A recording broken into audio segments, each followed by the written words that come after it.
মাননীয় স্বরাষ্ট্র ও সমবায় মন্ত্রী অমিত শাহজি নির্বাচন প্রচারে রায়দিঘি থেকে বলেছিলেন যে 2015 সালের পরে পশ্চিমবঙ্গে কোনো রিক্রুটমেন্ট হয়নি, তাই প্রচুর শিক্ষিত যুবক যুবতীর বয়স চলে গেছে।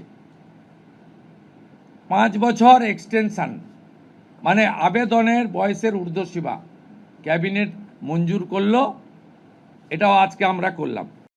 বিএসএফ যতটা জমি চেয়েছে ততটাই দেওয়া হবে এবং ইতিমধ্যে ল্যান্ড ডিপার্টমেন্ট কাজ এগিয়ে রেখেছে।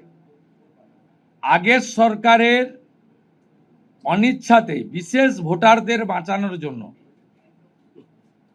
অভারতীয় অবৈধ অনুপ্রবেশকারীদের বাঁচানোর জন্য তারা ভূমি দপ্তরকে কাজ করতে দেয়নি এবং মহামান্য কলকাতা হাইকোর্টের নির্দেশও অমান্য করা হয়েছে, যেটা কোনো সরকার করতে পারে না।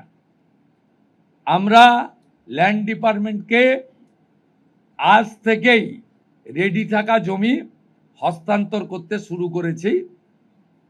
আমার কাছে যেটুকু আমি এলওপি হিসেবে খবর রেখেছিলাম, 90% জমি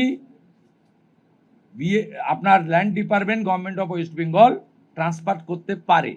এক্সাক্ট সংখ্যাটা মুখ্যমন্ত্রীকে অনেক কিছু ভেবে বলতে হয়, যেটা বলতে হয় তার অথেন্টিকিটি যেন থাকে, তার যেন পূর্ণ সত্যতা ইত্যাদি থাকে।